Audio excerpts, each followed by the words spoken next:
अस्सलाम वालेकुम, very good evening to all of you. Dawn News पर इन फोकस के साथ मैं हूं नादिया नकी। मौजूदा हुकूमत को दहशतगर्दी की सूरत में एक बहुत ही बड़ा चैलेंज दरपेश है, जिससे निमटने के लिए आपने देखा कि पहले तो नेशनल सिक्योरिटी कमेटी का इजलास इस माह में हुआ और उसके बाद एक अहम बैठक इस्लामाबाद में हुई और फिर एक अहम फैसला भी लिया गया जिसमें यह कहा गया कि दहशतगर्दों का मुंह तोड़ जवाब भी दिया जाएगा। जो बयानियाँ है कौमी, उसे बनाने के लिए जो फेक न्यूज़ है या फिर प्रोपेगेंडा है, रियासती मुखालिफ प्रोपेगेंडा जो किया जाता है, उसके लिए डिजिटल मीडिया को, रवायती मीडिया को फिल्म और ड्रामों के जरिए उसको नलिफाई करने की कोशिश भी की जाएगी।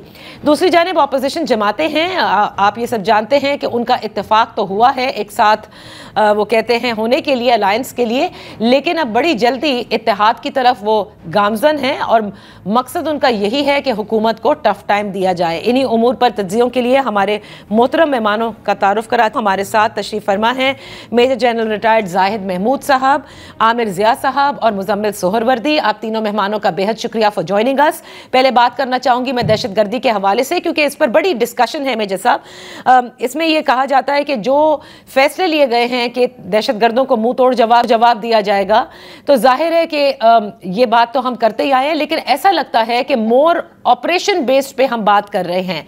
आप समझते हैं जनरल साहब कि यही इसका सोल्यूशन है और आज से नहीं, हम तो दहाइयों से लड़ रहे हैं, सिर्फ ऑपरेशन ही होते रहेंगे या फिर किसी और अप्रोच की भी जरूरत है? जी बिस्मिल्लाहिर्रहमानिर्रहीम। पहले तो Nadia, thank you very much for the invite, और आमिर साहब को और सोहरवर्दी साहब को भी मेरा बहुत सलाम। देखिए, हम इसको थोड़ा सा प्रॉबली मैं ये क्लियर करना चाहूँगा और ये अपने आपके नाजरीन को भी ये बताना चाहूँगा कि हम ऑपरेशंस को और डायलॉग को ज़रा दो सेपरेट चीज़ें बना लेते हैं जी। ऑपरेशन जो होता है वो भी आप समझ लें कि एक जो मिलिट्री एप्लीकेशन है, ये जो पॉलिटिकल इंस्ट्रूमेंट है ना जी, ये बेसिकली पॉलिटिक्स की एक्सटेंशन है जी। ये by pursuing the political objectives है विद अदर मींस। तो ये जो ऑपरेशंस भी हैं, ये पॉलिटिकल कि पॉलिटिकल प्रोसेस का हिस्सा है जो पॉलिटिकल लीडरशिप ने करना होता है। अनफॉर्चुनेटली हम यहाँ पर देखते हैं, विद ऑल माई रिस्पेक्ट, कि जो पॉलिटिकल लीडरशिप है वो जब इस तरह के हालात होते हैं, जैसे अभी बलोचिस्तान में या खैबर पख्तूनख्वा में या हम जो माजी में देखते आए हैं, उसमें ये करते हैं कि वो हम समझते हैं कि शायद ऑपरेशंस या तो सोल्यूशन ले आएंगे या बातचीत सोल्यूशन ले, इन दो को हम सेपरेट कर देते हैं। ये दो सेपरेट एंटिटीज बिल्कुल नहीं है जी। ऑपरेशंस के जरिए आपने एक रिक्वायर्ड, आपको एक एनवायरनमेंट चाहिए होती है, you need to have a better table, और ये पॉलिसी बनानी होती है वॉर की जी पॉलिटिकल लीडरशिप ने। अनफॉर्चुनेटली चूंकि पाकिस्तान में मिलिट्री लीडरशिप के ऊपर बहुत डिपेंडेंसी रही, और हम समझते हैं कि जो भी सिक्योरिटी रिलेटेड या वॉर रिलेटेड इशूज है, ये मिलिट्री नहीं सिर्फ कर रहे हैं और पॉलिटिकल लीडरशिप की शायद इतनी रिस्पॉन्सिबिलिटी नहीं है। देखिए, हमें नादिया समझने की जरूरत है कि as of today let me make a fundamental statement. Pakistan इस वक्त हाइब्रिड वॉर का विक्टिम हुआ है। War is on, we are into the war.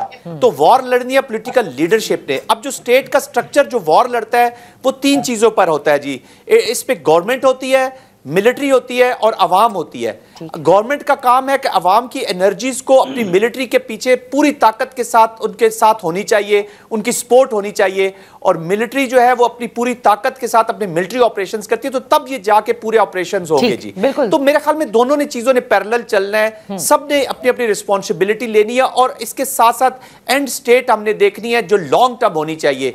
Terrorist को तो लड़ लेगी मिलिट्री, टेररिस्ट को मार लेगी। आज पाकिस्तान में कैपेसिटी है, कैपेबिलिटी है, पाकिस्तान की मिलिट्री में विल है, वो इस चीजों को कर लेंगे। लेकिन जो टेररिज्म है, एक्सट्रीमिज्म है, रेडिकलाइजेशन है, सबवर्जन है, इसको तो होलसम नेशन ने पूरी ने अप्रोच करके लड़ना है जी, जिसकी main responsibility is on the political leadership. Okay, जब आप ये कहते हैं कि पॉलिटिकल लीडरशिप पर इसका ओनस ज्यादा है बिकॉज एक होलसम अप्रोच के साथ हमें लड़ना है, तो आमिर जिया साहब, अभी इन्होंने कहा कि we are in a state of hybrid war, जिसमें गवर्नमेंट, मिलिट्री और अवाम, ये तीनों बड़े इंपॉर्टेंट है। गवर्नमेंट ने अवाम को मिलिट्री के पीछे रखना है ताकि इसको जीत सकें।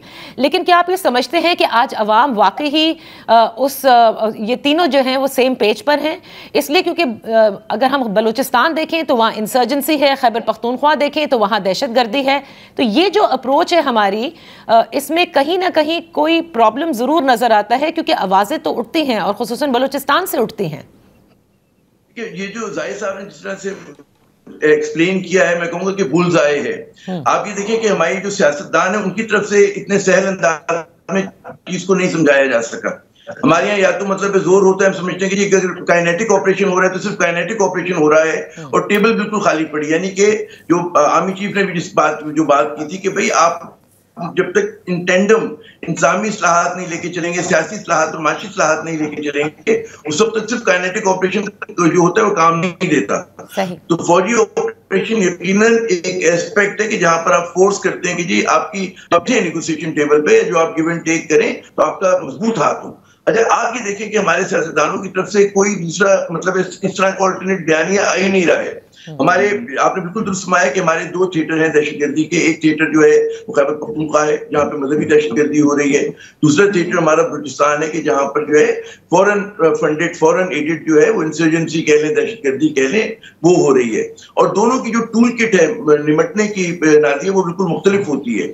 आप मतलब है एक फॉर्मूला दूसरे फॉर्मूले के ऊपर अप्लाई नहीं कर सकते। अब हमारे यहाँ जो भी बात हो रही है कि आप देखें कि इतना बड़ा जाफर एक्सप्रेस का वाकया हुआ और मैं माजी के जब वाकयात याद करता हूँ, मुझे अपने जो भी हमारे ऑफिशियल्स हैं उनके बयानात में कोई फर्क नजर नहीं आया। उसी तरह हमें बलूचिस्तान याद आता है जब कोई दहशतगर्दी का बड़ा वाकया हो जाता है, तमाम लोगों की असेंबली वहां पे लगती है। मोर और लेस कहाँ के बयान देख लें, एक सा बयान होते हैं, वज़ीर आज़म के देख लें, वज़ीर आला के देख लें, और जो उनके छोटे मोटे लोग हैं वो सब एक जैसी बातें कर रहे होते हैं ना। अब उसके बाद फिर हम देखते हैं कि एक आपने सलामती कौंसिल का इजलास किया, कमेटी का इजलास किया, उसमें भी आपने इलामिया जारी किया, लेकिन कौम मुंतज़िर थी कि जनाब उसमें आप कोई हमें रास्ता देंगे। क्योंकि ऐलान पे तो पूरी कौम एक पेज पे थी, दहशतगर्दों से लड़ना है, लेकिन कैसे लड़ना है उसकी तो पहले भी जब हमने नेशनल एक्शन प्लान लेकर आए थे तो हमने 11 पॉइंट 20 पॉइंट दिए थे ना, 20 पॉइंट दिए, उसके बाद 14 पॉइंट रिवाइज में आए। तो ऐसा कोई बात नहीं आई है। वो लग रहा था कि जी एक someone is talking at you, not talking to you, आपसे गुफ्तगू कोई नहीं कर रहा है, ठीक है ना। तो एक वो आया कि आपने कहा जी हम दहशतगर्दों को कुचल देंगे, हमने तालियां बजा दी, लेकिन कैसे कुछ लेंगे, उसके लिए हमें क्या क्या वो जो है इक़दाम करने होंगे, उसमें पॉलिटिकल लीडरशिप को आप कैसे इन्वॉल्व करेंगे। आप अगर कच्ची तैयारी के साथ जाएंगे, आपने जिस तरह के कमेटी का इजलास किया, मैं समझता हूँ हुकूमत की जिम्मेदारी थी उसकी फेलियर की। मैं फेलियर यूं कहूंगा कि अगर आप बलूचिस्तान पे बात कर रहे हैं और अख्तर मेंगल नहीं बैठे हुए और वहां पर डॉक्टर मालिक की पार्टी की सही नुमाइंदगी नहीं है, वहां पर पीटीआई नहीं है, चकजई साहब नहीं है, बहुत सारे लोग नहीं है, तो उसको मतलब बेमाने हो गई ना वो बात। आपने वहां पे प्रेजेंटेशन दी लेकिन डायलॉग नहीं हुआ। तो आप लोगों को इत्मीनान में लेना है और हमें नजर नहीं आ रहा कि इत्मीनान में लेने के लिए कोई सही हो रही है। वहां पर पूरा का पूरा इंहिसार फौज पर है, फौज काम करी, फौज कुर्बानियां दे रही है, लेकिन कैसी लीडरशिप क्या कर रही है? मुंह पे ताव देके बयान देते हो, हम समझते हमारा काम हो गया। बिल्कुल। अच्छा उसमें पीटीआई अगर नहीं आई थी तो नवाज शरीफ भी आए थे, चकजई साहब भी नहीं आए थे, बहुत सारे लोग नहीं आए थे, बहुत सारे। हाँ, ये और क्यों एक बामाने मुज़ाकरात क्यों नहीं हुए? बिल्कुल, एब्सोल्युटली। और फिर ये जो आपने कहा ना कि पॉलिटिकल लीडरशिप का ओनस है, तो मुजम्मिल देखिए जो इजलास हुआ उसमें भी गवर्नेंस गैप्स का जिक्र किया गया, मुआशी इस्तेकाम का, सियासी इस्तेकाम का जिक्र किया गया, लेकिन यहाँ पे माजरत के साथ बिल्कुल दुरुस्त कहा जा रहा है कि हमारी हुकूमत और पॉलिटिकल लीडरशिप का इन्हिसार सिक्योरिटी फोर्सेस और अफवाज पाकिस्तान पर है। और अभी भी अगर आप सरफराज बुख्ती साहब के जितने भी बयान देख लें, वो कहते हैं मुज़ाकरात बिल्कुल नहीं होंगे। वो कहते हैं कोई भी डेवलपमेंट को बेस बना के ना ये समझे कि वो ये सब कुछ कर सकता है।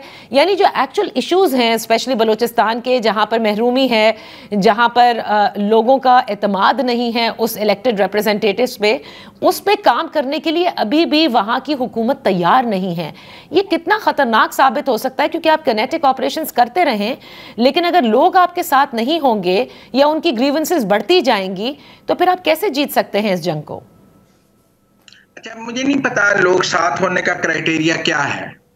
अगर तो लोग साथ होने का क्राइटेरिया ये है कि आपकी अवामी हमायत सड़कों पर नजर आ जाए या पार्लियामान में नजर आ जाए, मेरे नजदीक तो अवामी हमायत के दो ही पैमाने हैं। एक पार्लियामान, लेकिन अगर आप कहें कि जी पार्लियामान के नताइज नहीं ठीक, तो दूसरा सड़कें फैसला कर देती हैं कि आप अवामी हमायत किसके साथ है। तो आप बता दें कि शौकत अख्तर मेंगल साहब के साथ कितने लोग हैं, चाहे उन्हें रोका हुआ है, पर लोगों की तादाद कितनी है? 50,000 है, 20,000 है, 10,000 है, 5,000 है, और अगर 800,000 है तो फिर तो अवामी हमायत ना हुई। अगर मारंग बलोच की गिरफ्तारी के बाद कोयटा में 10,000 लोग भी नहीं निकले और 100-200 निकल कर पत्थर मार के न्यूसेंस क्रिएट करते हैं, तो फिर अवामी हमायत तो नहीं है 100-200 के साथ, 500 के साथ। बड़ा अवामी जम्मे गफीर तो फिर नहीं नजर आया। फिर मैं समझता हूं कि फिर आप अवामी हमायत का पैरोमीटर क्या रखेंगे कि जी अवामी हमायत महमूद खान अचकजई है जो पठान है जिसको बलोच अपना नुमाइंदा नहीं मानते और सदारती इंतखाब में एक भी वोट नहीं था उसके बाद बलूचिस्तान असेंबली से, और वो कहते हैं ये पख्तून है, ये बलोच है ही नहीं है। तो फिर आप कल को कहेंगे महमूद खान अचकजई तो बलूचिस्तान के मसाइल का हल नहीं कर सकता, वो तो पख्तून है। फिर किसके पास बलूचिस्तान के मसाइल का हल होगा? बलूचिस्तान में उसी से बात होगी जो आईने पाकिस्तान पर बात कर सकता है, जो पाकिस्तान के आइन पर यकीन रखता है, पाकिस्तान के झंडे पर यकीन रखता है, पाकिस्तान के तराने पर यकीन रखता है, जिसके पास अपना कोई झंडा है, जिसके पास अपना कोई तराना है, जिसके पास अपना कोई आइन है, उससे बात कैसे हो सकती है? दो मुल्कों के दरमियान तो बात हो सकती है कि उनके मुख्तलिफ झंडे हैं, मुख्तलिफ आइन है, मुख्तलिफ तराने हैं। State with in a state कैसे बात होगी? क्या हम एक ऐसे ग्रुप से बात कर रहे हैं जो अपने जलसों में पाकिस्तान का कौमी तराना नहीं जलाता और नादिया नकीब यहाँ बैठ के ये कह रही है कि उनसे बात होनी चाहिए? उनसे क्यों बात होनी चाहिए? नहीं, लेकिन मुजम्मिल मुझे कथा कलामी के लिए माफी चाहूंगी, मैं बात कर रही हूँ नेशनलिस्ट की, चाहे वो अख्तर मेंगल साहब की जमात हो, चाहे वो डॉक्टर अब्दुल मालिक बलोच हो, चाहे वो मौलाना हिदायत और रहमान हो, इन तमाम लोगों के या दीगर जो नेशनलिस्ट लीडर हैं, आप नहीं समझते कि उनको ऑन बोर्ड लेना जरूरी है? और जैसे आमिर जिया साहब ने भी कहा ना कि पार्लियामेंट के अंदर जैसे अगर पीटीआई नहीं थी, चले वो अगर अपनी वजह से नहीं थी तो महमूद खान अचकजई क्यों नहीं थे, क्यों नवाज शरीफ साहब नहीं थे? ये तो बिल्कुल उसी तरह रहा कि एपीएस के बाद तो सब एक पेज पर थे, लेकिन यहां पर नहीं है। बलूचिस्तान की जो दूसरी बड़ी पार्टी है वो तो JUIF है, महमूद खान अचकजई तो नहीं है, और पिछले 4 इलेक्शन से वो दूसरी बड़ी पार्टी बनते आ रही हैं। 2002 से चलते ही देख लें, 2008, 13, 18, 24 मुसलसल वो बलूचिस्तान की दूसरी बड़ी पार्टी बनते आ रहे हैं, और उनके पास एक बलूचिस्तान में साइजेबल हमेशा MPs भी होते हैं और MNs भी होते हैं। इस बार मौलाना फजलुर रहमान खुद बलूचिस्तान से जीत कर आए हैं, तो क्या वो बलूचिस्तान की नुमाइंदगी नहीं कर रहे थे कि वो एक सीट वाला महमूद खान अचकजई कर रहा था, और जो बलूचिस्तान असेंबली में जिसके पास 20 सीटें हैं वो नुमाइंदा आपको नजर नहीं आता, जिसके बाद बलूचिस्तान असेंबली में कोई सीट नहीं है, आप उसको मुसर है कि मैं उसको नुमाइंदा मान लूं क्योंकि उसके बाद एक भी वोट नहीं है बलूचिस्तान असेंबली में, और जिसके बाद लीडर ऑफ द ऑपोजिशन है बलूचिस्तान असेंबली में, आप कहते हैं वो नुमाइंदा नहीं है क्योंकि वो कौमी सलामती कमेटी में इजलास में शरीक था। फिर आपका तो ये मौकफ है कि जो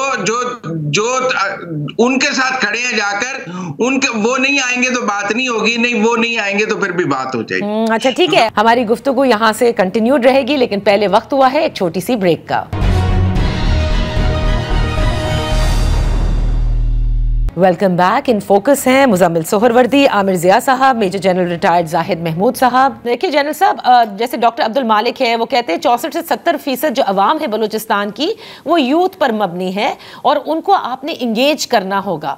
अब क्या ये जो अब फोकस है, और जैसे मुजम्मिल कह रहे हैं कि देखिए JUI तो वहाँ मौजूद था, और शायद मुजम्मिल भूल गए कि जो एलामिया आया JUI की जानिब से अलग से इस सिक्योरिटी मीटिंग के बाद, उसमें क्या लिखा हुआ था? उसमें यह था यकतरफा एजेंडा, यकतरफा फैसले जो है वो एक कौमी बयानिया नहीं बना सकते, मोर और लेस इसी पर उन्होंने जिक्र किया था। तो कहीं ना कहीं कोई तो मसला है, उसको एक्सेप्ट हम क्यों नहीं कर रहे अगर हमें वाकई ये जंग जीतनी है? जी देखिए नादिया, आप बिल्कुल ठीक कह रही हैं, और सोहरवर्दी साहब जिस कॉन्टेक्स्ट में मेरे ख्याल में बात कर रहे हैं वो यही है कि थोड़ी सी उनको भी डिसअपॉइंटमेंट है कि जो इस वक्त पॉलिटिकल लीडरशिप है, ख़ासतौर पे अपोजिशन में, या वो पॉलिटिकल लीडर्स जो असम्बली में नहीं है।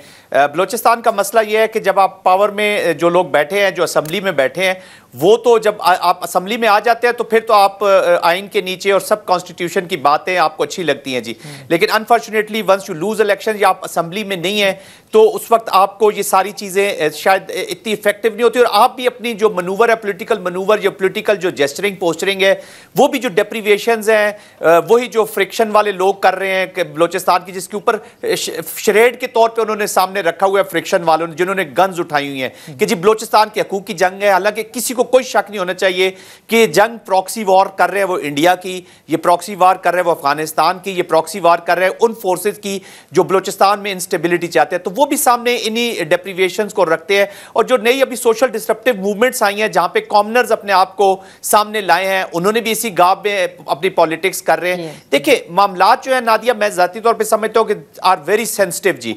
अब कोई असेंबली में है या नहीं है, पावर में है या नहीं है, एनीबॉडी जो पॉलिटिकल रिप्रेजेंटेशन अपनी रखता है, सब ने कलेक्टिव एक विजडम के साथ इस पाकिस्तान को और बलोचिस्तान को लेकर आगे जाना है। पॉलिटिकल लीडर्स ये मत समझें और बाकी लोग भी ये मत समझे कि ये एक टेम्परेरी या शॉर्ट टर्म एक इशू है जो जल्द सॉल्व हो जाए। It has to have a protracted एक लॉन्ग टर्म स्ट्रेटजी चाहिए होगी, क्योंकि देखिए ये इंसर्जेंसी के बहुत करीब चीजें हैं, काफी चीजें ऐसी है।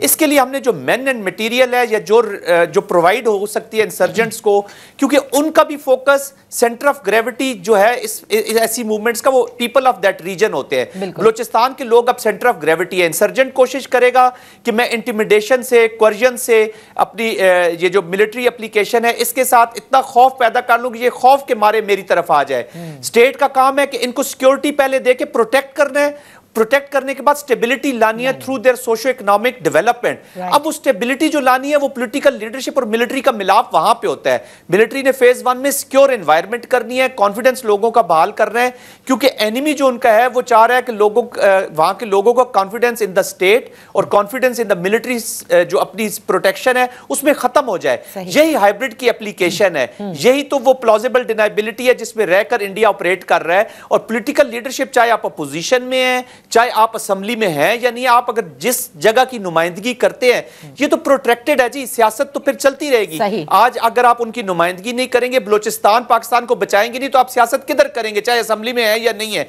It doesn't matter. कंसेंसस फिर भी गवर्नमेंट की मेन रिस्पॉन्सिबिलिटी है, कंसेंसस रूल डेवलप करें। इस वक्त पिटी पॉलिटिक्स में जाने की जरूरत है, और जो लोग ये पॉलिटिक्स कर रहे हैं, जो इस एनवायरनमेंट से ये फायदा उठाना चाहते हैं कि जी हम अपना पॉलिटिकल रीगेन करें, अपनी स्ट्रेंथ और नाराजगी अपनी शो करें, या किसी चीज से भी गुस्से में है, ये उनके लिए भी दिस इज क्रिटिकल टाइम। वो अवाम उनको देख रही है, जिस यूथ की आप बार बार बात कर रहे हैं, या वो 90s की या 80s वाले इलेक्शन नहीं है, या वो यूथ नहीं है, ये देख रहे हैं सामने। कॉस्ट बेनिफिट जो है ना जी, वो एनालिसिस हर पॉलिटिकल पार्टी ने अपना करना है कि वो काम खड़े होकर सबसे पहले कॉस्ट बेनिफिट एनालिसिस में पाकिस्तान की बात करें और फिर पॉलिटिकल पार्टीज की बात करें। तो क्रिटिकल है, इसको जरा ठंडे दिलो दिमाग से लॉन्ग टर्म स्ट्रेटजी के साथ सबको मिलाकर साथ चलना होगा along with the military operation. I think that's a very good point Aamir, कि एक तो सियासी मसला है और इस सियासी मसले का हल भी निकालना है अलॉन्ग विद द मिलिट्री जो कि ऑपरेशन करती रहेगी। लेकिन फोकस हम देख रहे हैं, आप हमारे तमाम वुज़रा का देखें, वो हमेशा इंफॉर्मेशन वॉरफेयर का जिक्र करते हैं, और वो कहते हैं कि जो झूठा बयानियां हैं, रियासत मुखालिफ बयानियां हैं, उसको नलिफाई करने के लिए हम ड्रामे का, फिल्म का, सोशल मीडिया, रिवायती मीडिया का इस्तेमाल करेंगे। लेकिन जो इस तरह से कर रहे हैं, maybe a handful of people होंगे, ज़्यादा नहीं होंगे, but they are the most noisy elements, उनको आप अपनी तरफ लाने की कोशिश क्यों नहीं करते? ये सबसे बड़ा सवाल है। और मुस्तकिल इसको एक इंफॉर्मेशन फोकस रखना, do you think that's also the right approach? ये जो आपने दुरुस्त कहा कि जो सबसे बड़ा सवाल है कि उन लोगों को कैसे आप लाएंगे जो फेंस पे बैठे हुए हैं या जो इमोशनली सपोर्ट कर रहे हैं। लेकिन तो हमें समझना चाहिए कि हमारे हर सूबे के एक अपना एक वहाँ का सोशल इकोनॉमिक स्ट्रक्चर है। आप बलूचिस्तान के छोटे शहरों में इस बात की तवक्को नहीं कर सकते कि बड़े बड़े जुलूस निकले। हर हमारे सूबे का एक अपना मिजाज है। कराची जैसे शहर में जो है जुलूस निकल सकता है, लेकिन वहां पे नहीं निकला करते। वहां की रिवायतें हैं कि लोग पहाड़ पे चढ़ जाते हैं, उनके तजाद का तरीका है ये, हमें अच्छा लगे हमें बुरा लगे। ठीक है, इसी तरह केपी के अंदर है कि वहां पर उस तरह की आप वो नहीं देखेंगे। तो हमें वहां के मिजाज को समझना चाहिए कि छोटे तुर्बत में, खुशदार में और उनके छोटे शहरों में आपको लाखों का मजमा नहीं नजर आएगा। ठीक है ना, वहां पर जो बच्चे नाराज होते हैं वो, और आज से नहीं 48 से हम देख रहे हैं ये चीज होती जा रही है। मुझे ये लग रहा है कि जो हमारी हुकूमत अशराफी है उसमें बड़ी रौनक आ गई है, और रौनक ये कि वो इंगेज करने के लिए तैयार नहीं है। उनका एक बात ये होती है कि आप सख्त इकदाम करें, लेकिन बात आपको पोलाइटली करनी होती है, आपको मैसेजिंग जो है वो अच्छी करनी होती है। जैसे भी हमारे जाहिर साहब कर रहे थे, जनरल साहब कर रहे थे कि जनाब मतलब है कि ठीक है हमें सबको ऑन बोर्ड लेना है, पेचीदा है, हमें मतलब है ऑपरेशन भी करना है, लेकिन साथ साथ पॉलिटिकल रेजोल्यूशन की तरफ भी जाना है। तो अगर हमें ये रौनक आ जाएगी कि हम इंगेज नहीं करेंगे, चाहे वो अब आप ये समझे। अच्छा, फिर वहां पे वही वाला मसला है कि फरवरी 2024 के इंतखाबात ने वहां एक बहुत बड़ा एहसास है नेशनलिस्टों में कि हमें जो है बाहर रखा गया है, और हमें जानबूझकर बाहर रखा गया है। डॉक्टर मालिक से आप बात करें, बड़े मॉडरेट हैं, पाकिस्तान के आइन को मांगते हैं, फेडरेशन की पॉलिटिक्स करते हैं, उसकी वजह से नेशनल पार्टी के बेशुमार लोग कत्ल हुए हैं। ठीक है ना, अख्तर मैंगल ने, ठीक है वो इस वक्त नाराज है, बाहर बैठे, लेकिन भाई उन्होंने भी हेल्प किया है, वो हुकूमतों में शामिल हुए, वजीर आला रहे, तो वो भी ठीक है, उस पर डाउट हो सकते हैं, उस पर हमारी तनकीद हो सकती है, हमारे रूलिंग उसकी, लेकिन अभी तक उसने अलम बगावत बुलंद नहीं किया। फिर एक और बात सोचें कि आप कहते हैं कि वो दहशतगर्दी कर रहे हैं, जो लोग पीसफुल प्रोटेस्ट कर रहे हैं, वो पीसफुल प्रोटेस्ट हो सकता है कि उनकी डोरियां कहीं से हिल रही हो, कहीं से फंडिंग आ रही हो, the way they have been managed, उसने नादिया साहब इतना डैमेज किया है, जो ऑप्टिक्स गए हैं पूरी दुनिया के अंदर, ठीक है ना। तो आपने वो किया, खाया पिया कुछ नहीं, ग्लास आपने 12 आने का तोड़ दिया। उससे हुआ ये है कि जो उनका बयानिया है वो मजबूत हुआ है, और लोग सरफराज बुगटी की बात नहीं मान रहे। सरफराज बुगटी जिस लबो लहजे में बात करते हैं, मेरे ख्याल में वो लोगों के दिलो दिमाग नहीं जीत सकता। दिलो दिमाग जीतने के लिए नरम गुफ्तारी की बड़ी जरूरत होती है, राइट मैसेजिंग की जरूरत होती है, अपने सियासी मुखालफिन को साथ बिठाने की बड़ी जरूरत होती है। पहलकारी आप उनके घर जाके बिठाएं। आप अगर ये समझते हैं कि जी डंडा आपके पास है और सरफराज बुगटी साहब कुछ भी कर लेंगे, तो ये मुमकिन नहीं है। और वो हमें पता है कि किस तरह का उनका मैंडेट है, क्या उनके साथ है। तो मुझे लग रहा है कि इंतहाई पेचीदा सूरत हाल है। हमें अपने पाकिस्तान की फिक्र होनी चाहिए। हमारे चारों सूबे हमारे लिए बहुत अहम है। कोई हमें, मैं मुझ पे तौर डाल के नहीं कह सकता कि मैं ज्यादा बड़ा पाकिस्तानी और वो कमतर दर्जे के पाकिस्तानी है, नहीं हो सकता ये लहजा। बिल्कुल। और वो तमाम मतलब है उससे हमसे ज्यादा पाकिस्तानी है वो लोग। तो जो उनकी नाराजगियां हैं खुदा के लिए दूर करें। और यकीनन जो भारत फंडिंग कर रहा है, हमें पता है। अच्छा, भारत क्यों वहां पे मतलब एक वो कर रहा है, मैन्यूवर कर पा रहे हैं, उसकी वजह हमारा दाखिली तजादात है। आप अपने दाखिली तजादात को हल कर लें तो आप उनको रोक देंगे, फिर उनको लोग नहीं मिलेगा प्रोपेगेंडे के लिए। तो आपने एको चैम्बर भी आपने फराहम किया हुआ है। सही है। भाई माजी में भी तो फ्रेंच नेशनलिस्ट हुआ करते थे पाकिस्तान मुखालिफ कुव्वतें। मैं राहिल शरीफ साहब का दौर देखें, वो 4 साल 3 साल 5 साल पहले। It's basically that we have to put our house in order. उसमें लोग जो थे, लोग खुद चुप करा दिया करते थे लोगों को। सही, बिल्कुल। अवाम का इतना गैज़ो-गज़ब हुआ करता था। तो अब आपको क्योंकि आइसोलेटेड है ये लोग सारे के सारे, ठीक है ना, और इनको कोई हिमायत नहीं करे क्योंकि लेजिटिमेसी नहीं है इस गवर्नमेंट की। सबसे बड़ा मसला ये है। सबसे बड़ा मसला ये है। फौज अपना काम करिए, लेकिन असल मसला भी जब लेजिटिमेसी नहीं है तो आप इंगेज ही नहीं कर पा रहे, और ना लोग आप पे भरोसा कर रहे हैं। जी मुज़म्मिल, अब करते हैं जो मर्जी कर रहे हैं। अच्छा, अब क्योंकि हमने बात की इंफॉर्मेशन वॉरफेयर की, तो इसी इंफॉर्मेशन वॉरफेयर के लिए जो पीका में तरमीम हुई और तरमीम के बाद हम देख रहे हैं कि जिस तरह से पीका कानून का इत्तलाक हो रहा है मुज़म्मिल, एक हार्ट स्टेट का जिक्र हुआ, एक बयानिए को जो प्रोपेगेंडा है उसको ख़त्म करने के लिए अब पीका कवानीन का जिस तरह से इस्तेमाल किया जा रहा है, उसमें तो गेहूं के साथ घुन भी पिस रहा है। आपने देखा वहीद मुराद के साथ क्या हुआ, इसी तरह से और दीगर सिविल सोसाइटी के मेंबर्स हैं, उन सब पर पीका का कानून जो है वो लागू किया जा रहा है, और जिस तरह से उनको उठाया जा रहा है उसमें भी कानून में ओवर स्टेपिंग की जा रही है। आप नहीं समझते कि मौजूदा हुक्मरानों के लिए ये एक काउंटर प्रोडक्टिव साबित होगा? अभी तो वो बिल्कुल इसको सपोर्ट कर रहे हैं, चाहे खामोशी से करें, चाहे सामने आके करें, लेकिन बाद में this is going to bite them too. मुझे तो नई कानून साजी डिजिटल हवाले से नजर आ रही है कौमी असेंबली के अगले इजलास में। ओह, मुझे तो मजीद कानून साजी नजर आ रही है, क्योंकि पिछला जो इजलास हुआ है जिसमें अस्करी क़यादत भी थी और हुकूमत भी थी, उसमें ये बात हुई है कि 2 फ्रंट्स पे लड़ना है। एक फ्रंट जो है वो मैदान जंग का है जहां फौज लड़ रही है, और दूसरा नैरेटिव का महाज है डिजिटल, जहां पे मेरा मतलब है कि लड़ाई की जरूरत है। और मुझे लगता है जो 7 तारीख को कौमी असेंबली का इजलास बुलाया गया है, तो पाकिस्तान में मुझे डिजिटल के हवाले से नई कानून साजी नजर आ रही है, और मैं समझ रहा हूँ कि मजीद सख्त कवानीन जो है वो आने वाले हैं, क्योंकि अब मैं मानता हूँ ओवर स्टेपिंग हुई होगी, लेकिन ओवर स्टेपिंग तो दोनों तरफ से है ना, कि जब जाफर एक्सप्रेस की हाईजैकिंग हुई है तो उस वक्त ओवर स्टेपिंग नहीं हुई है एक सियासी जमात के ऑफिशियल ट्विटर हैंडल से। वो उसको ग्लोरीफाई नहीं कर रहे थे उस वक्त, वो क्या नहीं कह रहे थे कि फौज के साथ ठीक हो रहा है।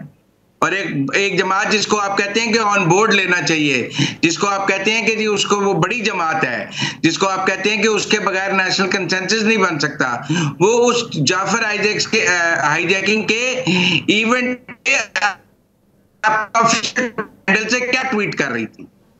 उसके बाद आप कहेंगे कि नेशनल कंसेंसस बना लिया जाए। कैसे बना लें जब कोई हाईजैकर्स के साथ जाके खड़ा हो जाएगा और उनको ग्लोरीफाई करने लग जाएगा कि ये ठीक हो रहा है, और उसको उसकी जस्टिफिकेशंस देने लग जाएगा कि ये जो हाईजैकिंग हुई है इसकी जस्टिफिकेशंस ढूंढने की कोशिश करेगा। हमें अपने अंदर भी तो फॉल्ट लाइंस देखनी है ना। यहाँ बहुत सारी जमातें ऑपोजिशन में आई हैं, पर ऑपोजिशन में आकर भी जमातों ने अपने जो नेशनल रोल है उसको खत्म नहीं किया है। लेकिन अब एक जमात है जो जिसके बाद इक़्तिदार चला गया है, तो उसके बाद वो ये कोशिश कोशिश करती है कि यहाँ रेमिटेंसेस भी बंद हो जाएं, या IMF का कर्जा भी बंद हो जाए, यहाँ जाकर मैं दहशतगर्दों के साथ खड़ी हो जाऊं और टेररिज्म को के साथ मैं नेशनल कंसेंसस की राह में रुकावट बन जाऊं, और मैं किसी तरह भी मुल्क के हालात इतने खराब कर लूं कि जो लोग मौजूदा हुकूमत को लेजिटिमेट, जिनको मौजूदा हुकूमत लेजिटिमेट नहीं लग रही, वो मेरे आने की राह हमवार कर दें, लीगली और इलीगली। तो मैं तो इस तरह देख रहा हूं कि नेशनल कंसेंसस बन क्यों नहीं रहा? इसलिए नहीं बन रहा कि एक जमात जो है वो इस दहशतगर्दी के सर पर खड़े होकर इक्तिदार में आने की कोशिश कर रही है। उसका ख्याल है ये जितनी बढ़ेगी उसके लिए इक्तिदार का रास्ता उतना आसान हो जाएगा। और जो दूसरे दोस्त हैं जो उनको लेजिटिमेट और बाकियों को इलेजिटिमेट समझते हैं, उनको आसान हो जाएगा उनको लेजिटिमेसी देना और दहशतगर्दों के कंधों पे बिठाकर उनको इक्तिदार में लाना। तो फिर मुझे तो ये कबूल नहीं है, अगर किसी और को है तो वो बात कर ले। यहां पर हम एक छोटी सी ब्रेक लेते हैं, ब्रेक के बाद हम अपनी गुफ्तगू जारी रखेंगे। Welcome back. इन फोकस हैं मुजम्मिल सोहरवर्दी, आमिर जिया साहब, major general retired Zahid Mahmood साहब। जनरल साहब, अब ये जो बात मुजम्मिल ने कही है तो मैं इसी को थोड़ा आगे लेकर चलती हूँ कि देखिए ऑपोजिशन और तमाम जमातें और इस्टेब्लिशमेंट इन सब का आपस में कम से कम ये जो नेशनल इश्यूज़ हैं इन पर एक होना लाजिम है। हमने अभी कंसेंसस की बात की, लेकिन जितनी दूरियाँ इस वक्त पाकिस्तान तहरीक इंसाफ और मौजूदा इस्टेब्लिशमेंट में हैं, और खुसूसन एक ऐसे वक्त में जहाँ पर इसी ऑपोजिशन की हुकूमत खैबर पख्तूनख्वा में हो, तो आप समझते हैं कि फिर the desired results can be achieved? अब इस दूरी को कम करने के लिए आप समझते हैं कि कोशिश होनी चाहिए और दोनों अतराफ से होनी चाहिए? देखिए नादिया, इस बात को समझने की ज़रूरत है, तहरीक इंसाफ जो है वो इस वक्त खैबर पख्तूनख्वा में हुकूमत में है और वो अपोजिशन की जमात तो है नहीं जी। ये देखिए, एक चीज़ है तहरीक इंसाफ, पाकिस्तान तहरीक इंसाफ, जो फोर्स ऑफ ऑर्डर तो अगर है तो उसमें जान डालने की जरूरत है। एक है इनकी लीडरशिप। ये दो अलग चीज़ें हैं जी। देखिए, इंडिविजुअल जो है ना वो मैटर नहीं करने चाहिए। एक इंडिविजुअल जो है वो पॉलिटिकल पार्टी से, और एक पॉलिटिकल पार्टी जो है वो स्टेट से बड़ी नहीं होनी चाहिए। यही मैं कह रहा था कि इन्होंने अब लीडर्स को, लीडर वही होता है जो स्टेट के लिए अपनी रेड लाइंस, स्टेट की जो रेड लाइंस है उनको क्रॉस नहीं करता जी। मैं देखिए इस डिबेट में ज़्यादा पॉलिटिकल बातचीत करना नहीं चाहता, बट अनफॉर्चुनेटली जो सोहरवर्दी साहब कह रहे थे उससे मैं आई टोटली एग्री कि कुछ ओकेजन्स होते हैं सियासत के करने के, कुछ ओकेजन्स होते हैं स्टेट के, कुछ आपके हकूक, स्टेट के भी आपके ऊपर हकूक है, आपकी रिस्पॉन्सिबिलिटी है टुवर्ड द स्टेट। आप पावर में तो आना चाहते हैं खैबर पख्तूनख्वा में, लेकिन उसके साथ जो अटैच रिस्पॉन्सिबिलिटीज हैं उनको आप निभाना नहीं चाहते। This is not fair. तो मैं अर्ज ये कर रहा हूं कि तमाम पॉलिटिकल पार्टीज ने कॉस्ट बेनिफिट एनालिसिस करना है कि पाकिस्तान के लिए क्या सही है और क्या गलत है, कौन सी पॉलिटिक्स मैंने करनी है और कौन सी पॉलिटिक्स नहीं करनी। अब पर देखिए ना, time matters. Every passing second मैं बोल रहा हूं जी, चीजें जो है ना वो रेत की तरह होती हैं हाथ में, और पता ही नहीं चलता कि हम एक नई स्ट्रेटेजिक एनवायरनमेंट में पहुंच जाते हैं। और इसी तरह हमारी जो ऑपरेशनल स्ट्रेटेजिक एनवायरनमेंट है ये हर एवरी पासिंग आवर के साथ साथ तब्दील हो रही है। पाकिस्तान के पास इतनी स्पेसेस नहीं है जी, पाकिस्तान के पास ना इतनी इकोनॉमिक स्पेस है, ना इतनी सोशल स्पेस है, ना इतनी पॉलिटिकल स्पेस है कि हम कुछ थोड़ी देर के लिए या रुक सके अपने काम से या इसको पेंड कर दें। तो we have to take very very serious decisions. और देखिए, अगर कोई पॉलिटिकल पार्टी ये समझ रही है कि वो इस एनवायरनमेंट से फायदा उठाकर पावर में आ जाएगी या रीगेन कर लेगी, वो भी पाकिस्तान के साथ ज्यादती है। और जिस तरह आपने लॉज और कवानीन की बात बताई है, तो अगर उनको जिस पर्पस के लिए बनाया जा रहा है उससे अलग आप यूज करेंगे किसी और मैटर में, तो फिर स्टेट फिर भी कमजोर होगी। जो हम हार्ड स्टेट की बात कर रहे हैं, जो एक या पाकिस्तान जो रीगेन करना चाहता है अपनी पोजीशन जो हमने रीगेन करनी है, वो यही है कि लॉ फेयर को इंप्लीमेंटेशन हो with the true spirit for the purpose जिसके लिए वो बनाए जाते हैं जी, उसको अवाम को उसके नीचे आना होगा। यहां पर हमने देखा है कि every day you will find some joker who gets up और he makes fun of the state, और वो चला जाता है और मुल्क की तबाही फेर देता है। यहां पर लोग पावर में रहे, अभी बाहर जाके वो यूट्यूबर्स बनकर उन्होंने जो मुल्क की तबाही फेरी है जी, जो हमारी यूथ को मिसगाइड किया है, this is unacceptable, this is not acceptable. ये नहीं हो सकता कि अभी आप या तो चीजों को परमानेंटली ठीक करें, that's why I always emphasise कि एक लॉन्ग टर्म स्ट्रेटजी भी बनानी है। आज का जो एक्शन है इसके 20 साल बाद क्या असरात मुरत्तब होंगे, हमने अपनी पॉलिटिक्स को कैसे ठीक करना है, हमने अपनी डेमोक्रेसी को कैसे ठीक करना है, हमने इस मुल्क से क्लिप्टोक्रेसी को कैसे खत्म करना है, जो गवर्नेंस के इश्यूज है। अब देखें ना, ज्यादातर सिक्योरिटी के चैलेंजेस हमें आ रहे हैं बैड गवर्नेंस और करप्शन की वजह से जी, उसको किसने एड्रेस कर रहे हैं। 83,000 आपके पास लेवीज है, 92 बिलियन रुपीज आप उनको एनुअल दे रहे हैं, और ऑन ग्राउंड 60% है ही नहीं, या घोस्ट है या सरदार यूज कर रहे हैं। कल सरदार यहाँ 17 में से 14 सरदार यहाँ पे बलोचिस्तान के गवर्नर्स रहे हैं। आप व्हाइट पेपर शाया करें, देखें पर कैपिटा बलोचिस्तान को कितना पैसा गया, बाकी सूबों से ज्यादा गया होगा। तो मैं देखे माजी के बैगेज में मैं नहीं दबना चाहता, उसकी बातचीत अब देखे, बहुत पानी पुलों से गुजर गया है। माजी की गलतियों से जरूर सीखे and have a Pakistan oriented, Pakistan centric strategy. इसमें सब अपने अपने हिस्से की शमा जलाएं। देखे सारे ये बताएं कि मैं ये कर रहा हूं, मेरे रिस्पॉन्सिबिलिटी ये है, बाकी जिसने जो करना है वो अपनी तरफ से इसमें शमा जलाए, दूसरों से न करे कि वो करेगा तो मैं ये करूंगा या वो मुझे ये लीवरेज देगा तो मैं करूंगा। वरना ये पाकिस्तान की आवाम और यूथ अभी जैसे 21st सेंचुरी पाकिस्तान ये देख रहे हैं, ये किसी को माफ नहीं करेंगे। ओके, तो आमिर ज़िया साहब देखिए, जो बात मुजम्मिल सोहरवर्दी और जनरल साहब कह रहे हैं इसमें एक बड़ा अहम नुक्ता है, वो ये है कि ठीक है पाकिस्तान तहरीक इंसाफ और खुसूसन इमरान खान साहब के ज़रूर तहफ़्फ़ुज़ात हैं 24 के इलेक्शन से और हुकूमत से, इस्टेब्लिशमेंट से, उनकी अपनी नाराज़गियाँ हैं। लेकिन एक ऐसे मौके पर जब स्टेट का मामला आ जाए और जब आपके मुल्क का मामला आ जाए तो उस वक्त कम से कम उस पर सियासत करना या कुछ इस किस्म के बयानात देना अपने ट्विटर हैंडल से हो या जैसे भी हो, या मजम्मत ना करना या देर से मजम्मत करना, इससे उनके खिलाफ एक परसेप्शन बिल्ड हो रहा है as if they want to also come into power. क्योंकि मईशत तो आप वो कहते हैं कि हुकूमत ने दुरुस्त कर दी है, नहीं भी की तो चले IMF से स्टाफ एग्रीमेंट हो गई है तो ये मामला तो बिल्कुल दुरुस्त हैं, रेमिटेंसेस भी आ रही हैं। तो अब कम से कम कोई एक ऐसा नुक्ता होना चाहिए जिस पर खेल कर मौजूदा हुकूमत को आप हिला सकें, और ये होने को नहीं है। तो ये गलती भी तो कर रही है सियासी तौर पर इस वक्त तहरीक इंसाफ। कि वो अपनी हिकमत अमली का जवाब तो PTI के लोगों को खुद देना चाहिए। लेकिन मैं जो हमारा इंटरेक्शन होता है तमाम सियासी जमातों से, नून लीग से भी और PTI से भी, पीपल्स पार्टी से भी, तो PTI में सब दो आपको रुझान नजर आ रहे हैं, बड़े गालिब हैं। एक तो उनकी जो मेन स्ट्रीम लीडरशिप है और दूसरा वो है कि जो सोशल मीडिया है। सोशल मीडिया अगर हुकूमत के काबू में नहीं है, मतलब मैं ऐसे जनरली बात कर रहा हूँ, तो उनके अपने भी काबू में नहीं है। कि बहुत सारे लोग जो बाहर बैठ के जो भी बातें कर रहे हैं, और उसमें बहुत सारे लोग आती ये भी होता है कि आप मुझसे बाहर बैठे, आपने PTI का या इमरान खान की तस्वीर लगाई और जनाब आपका जो दिल में चाहा वो आपने कहना शुरू कर दिया।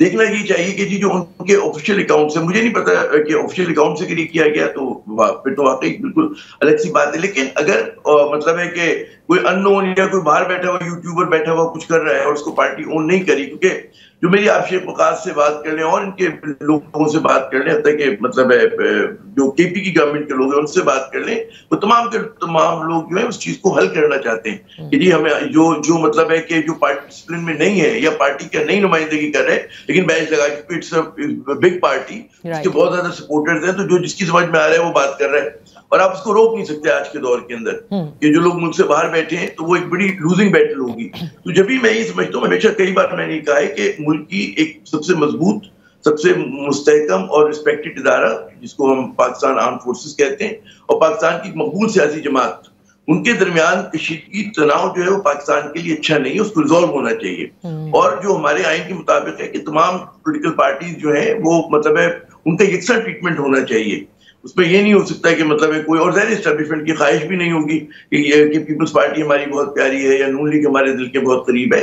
वो तो इवनली चीजों को देखती है ना एस्टेब्लिशमेंट ये जो होती है, और एस्टेब्लिशमेंट जो होती है वो दिल से फैसले नहीं करती, दिमाग से करती है। उसको ये देखना है कि जी पाकिस्तान अगले 10 साल में कहाँ होगा, 20 साल में कहाँ होगा।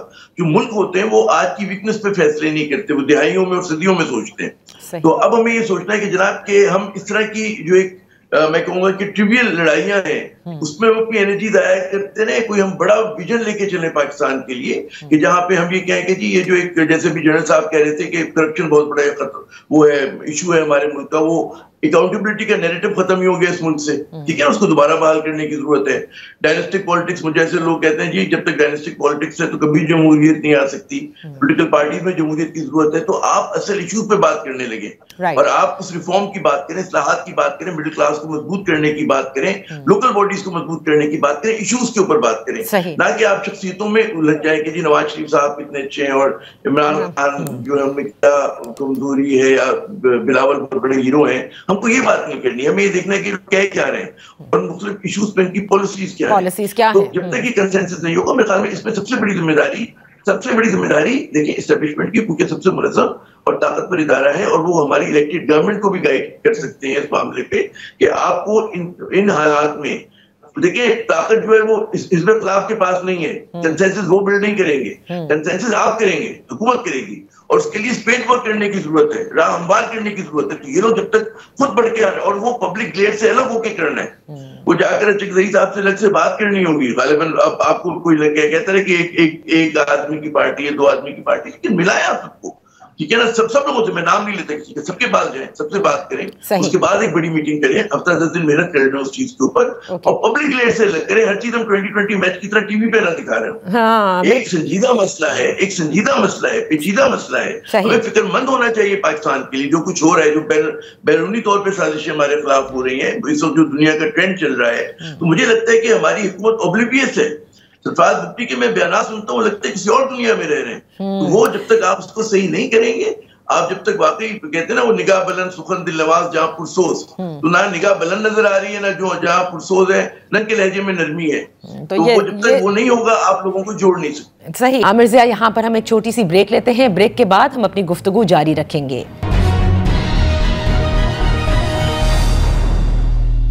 Welcome back. इन फोकस हैं मुजम्मिल सोहरवर्दी, आमिर ज़िया साहब, major general retired Zahid Mahmood साहब। अब इस तनाजुर में कि जो कुछ हो रहा है मुजम्मिल, एक तरफ दहशतगर्दी का चैलेंज है, और ऐसे में ही आप देख रहे हैं कि अपोजिशन जमातें मिल करके इत्तेफाक से इत्तेहाद की तरफ जा रही हैं, जैसे कि शेख वकास अकरम साहब का भी बयान आया, जिसमें JUI के भी बड़े चांसेस हैं कि वो इमरान खान साहब की जमात के साथ मिल जाएं।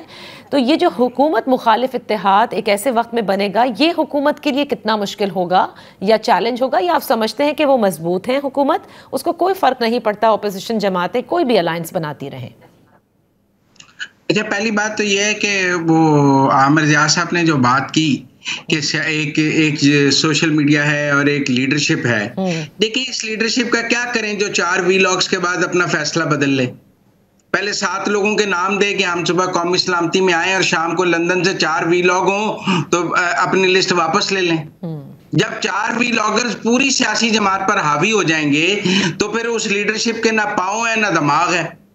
क्योंकि पहले तो आपने 7 नाम दिए, आपने कहा 7 लोग सुबह आएंगे, कौमी सलामती के इजलास में शरीक होंगे, आपके लेटर हेड पे 7 नाम मौजूद थे, बगैर मशरूत तौर पे आप आ रहे थे। शाम को 4 वीलॉग हुए, उन्होंने कहा ओ आप जाएंगे तो आप गद्दार हो जाएंगे। ना बैरिस्टर गौहर के पांव थे, ना उमर यूब के पांव थे, ना शेख वकास अकरम के पांव थे, ना दिमाग था ना पांव थे। जिस लीडरशिप का ना दिमाग है ना पांव है, आप कहते हैं उसके साथ इंपॉर्टेंट नेशनल इश्यूज पर बात की जाए, उससे बेहतर नहीं उन 4 वीलॉगर से बात कर ली जाए जो पूरी भी है। लेकिन आप ये तो नहीं रद्द कर सकते ना कि वो मकबूल तरीन जमात है। अभी आमिर ज़िया साहब ने भी कहा ना, 4 वील, देखिए मैं फैक्ट्स पे बात कर रहा हूँ। मकबूल तरीन का फैसला तो इलेक्शन में होगा, और वो जब इलेक्शन होंगे तब देख लेंगे, और या कोई अदालतें उसका फैसला कर लेंगी, क्योंकि कई दफा सादिक और अमीन के सर्टिफिकेट भी अदालतों से लिए जाते हैं, और मकबूलियत का सर्टिफिकेट भी अदालतों से ले लें अगर अवाम से नहीं मिल रहा। तो मैं उस पर तो बात नहीं करना चाहता, लेकिन मैं फैक्ट्स पे बात करना चाहता हूँ कि क्या 4 वीलॉगर्स का खौफ पूरी जमात पर नहीं है। ओके, सो अब बताएं तो फिर अब नहीं तो अब इसमें ठीक। अब आपने जो बात की उसके अलावा कि नेशनल कंसेंसस पाकिस्तान में दहशतगर्दी के खिलाफ एक कौमी इत्तेफाक राय मौजूद है। मुझे कोई पाकिस्तानी ऐसा नहीं मिला जो कह रहा हूं मैं दहशतगर्दी के हक में हूं। कोई सियासी जमात अपने किसी मखसूस मफाद के लिए अगर कोई दूर रह भी रही है कौमी इत्तेफाक राय से, तो मुझे सड़कों पर चलता कोई आदमी ये नहीं मिला कहने के कि मैं दहशतगर्दी के हक में हूँ। बिल्कुल ठीक है, दहशतगर्दी के खिलाफ है। ठीक है, तो सर अब उस पर भी आ जाए क्योंकि वक्त कम है कि ऑपोजिशन अलायंस क्या कर सकती है हुकूमत के लिए कि अगर मौलाना फजलुर रहमान साहब ऑपोजिशन अलायंस को ड्राइव करेंगे तो वो कॉमन सेंस पर मबनी और सेंसिबल अलायंस होगा। ओके, वो कोई मेरा खुद कुछ अलायंस नहीं होगा जैसे पहले किए जाते हैं, सुइसाइड बॉम्बर नहीं होगा वो। और आप ये देख रहे हैं कि मौलाना साहब जो है वो इस अलायंस का हिस्सा बनने को हैं। अगर वो बनेंगे और वो ड्राइविंग सीट पर होंगे तो फिर पीटीआई को सेंसिबली प्ले करना पड़ेगा। जिस तरह मौलाना कौमी सलामती के इजलास में गए, अपनी बात की, अपनी अलामिया दिया, अपनी बात की, वो कहेंगे हम जाएंगे बात करेंगे, पार्लियामान में बैठ के बात करेंगे। वो ये 1.5 ईंट की मस्जिद नहीं बनाने देंगे अलहदा जो पीटीआई बनाकर बैठी है और उसका ख्याल है कि मैं अपनी 1.5 ईंट की मस्जिद से पाकिस्तान को जो है भी कमजोर कर लूंगी और हुकूमत को भी कमजोर कर। ठीक है, मैं आमिर से भी इसके ऊपर ले लेती ना। जब ऑफिशियल ट्विटर हैंडल से आर्मी चीफ को मुख्तलिफ नामों से पुकारा जाएगा, तो फिर आप कहते हैं कि बड़ी मकबूल जमात और फौज के दरमियान इख्तलाफात नहीं होने चाहिए। यार पहले उसका नाम लेना तो सीख लो। जब आप किसी को नामों से, गलत नामों से पुकारोगे और फिर आमिर जिया साहब दलील देंगे कि ये जिम्मेदारी भी अच्छा, तब अब आमिर जिया साहब को जवाब देने देना। आमिर जिया साहब, उनका सही तरह नाराज कर दिया आपने मुजम्मिल को, अब आप जवाब दीजिए इस बात का और बताइए कि ये ऑपोजिशन अलायंस कितना लीथल कॉम्बो हो सकता है and can become a difficulty for the incumbent government. Muzammil साहब मुझसे नाराज हो नहीं सकते, हमारी बहुत अच्छी दोस्ती है। अच्छा। और इसे जो है थोड़ा सा मतलब कहने के अंदाज की बात होती है।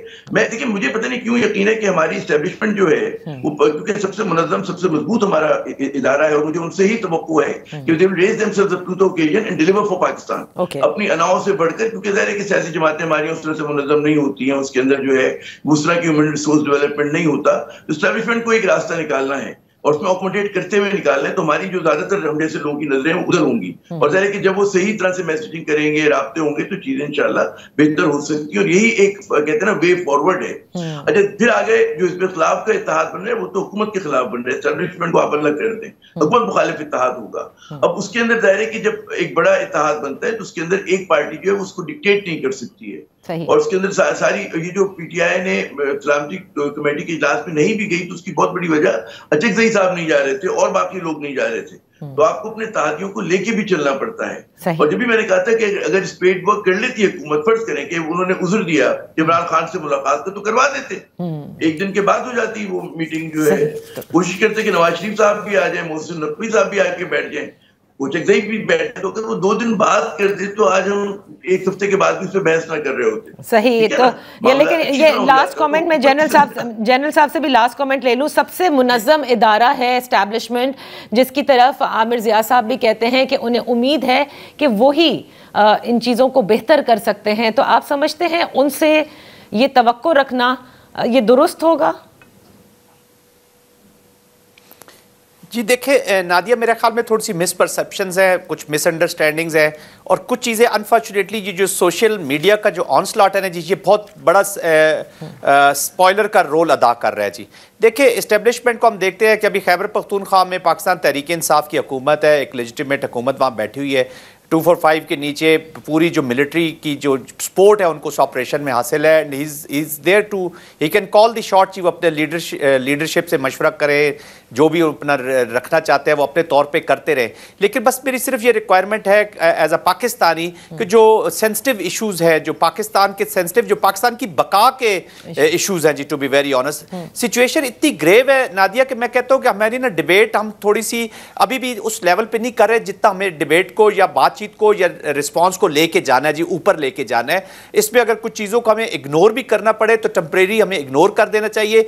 जो भी कन्वर्जेंसेस मौजूद हैं, 1 2 3 जो भी कन्वर्जेंसेस जिस जगह पे भी मौजूद हैं, जो लोग उस पर अपना रोल प्ले कर सकते हैं उनको करना चाहिए। देखिए इस्टेब्लिशमेंट जो है वो पाकिस्तान की अवाम में से ही है, पाकिस्तान की अपनी फौज है, इसने लड़ना है। फौज अवाम के बगैर नहीं लड़ सकती और अवाम की सपोर्ट उसको चाहिए होती है जी हर हालत में, और अवाम को भी समझने की जरूरत है। मैंने देखे पहले ट्रायंगल आपको बताया जी, ट्रिनिटी बताई है कि अवाम, गवर्नमेंट और मिलिट्री। तो गवर्नमेंट में सारे हैं, अभी खैबर पख्तूनख्वा में पीटीआई भी बैठी है, इमरान खान अगर जेल में है या he is facing the charges जो भी उनके चल रही हैं, लेकिन उनकी हुकूमत तो केपीके में है, उसमें उनकी तो उतनी रिस्पॉन्सिबिलिटी बनती है। और ये देखें, ये किसी एक सूबे की जंग अगर आप करेंगे, किसी इंडिविजुअल के साथ इसको अटैच करेंगे या किसी, ये पाकिस्तान की जंग है, ये जाएगा तो सारा पाकिस्तान जाएगा या बचेगा तो सारा पाकिस्तान बचेगा। इस चीज की सेंसिटिविटी को समझने की जरूरत है। बहुत बहुत शुक्रिया। अनफॉर्चुनेटली वक्त खत्म हो गया, लेकिन आपने जो बिल्कुल आखिरी पॉइंट दिया है और मुस्तकिल आप ये कह रहे हैं, ये इंतहाई अहम नुक्ता है जिस पर तमाम तर पॉलिटिकल पार्टीज बिलशमूल इस्टेब्लिशमेंट को मिलकर के आगे चलना होगा, क्योंकि ये वाकई एक बड़ा संजीदा मसला है, जैसे मेरे तीनों मेहमानों ने बयान किया। बेहद शुक्रिया for joining us for today. इजाज़त दीजिए, अब आपसे मुलाकात होगी इंशाल्लाह नेक्स्ट वीक। ईद अच्छी तरीके से गुजारिएगा और आप सबको पेशगी ईद मुबारक। अल्लाह हाफिज़।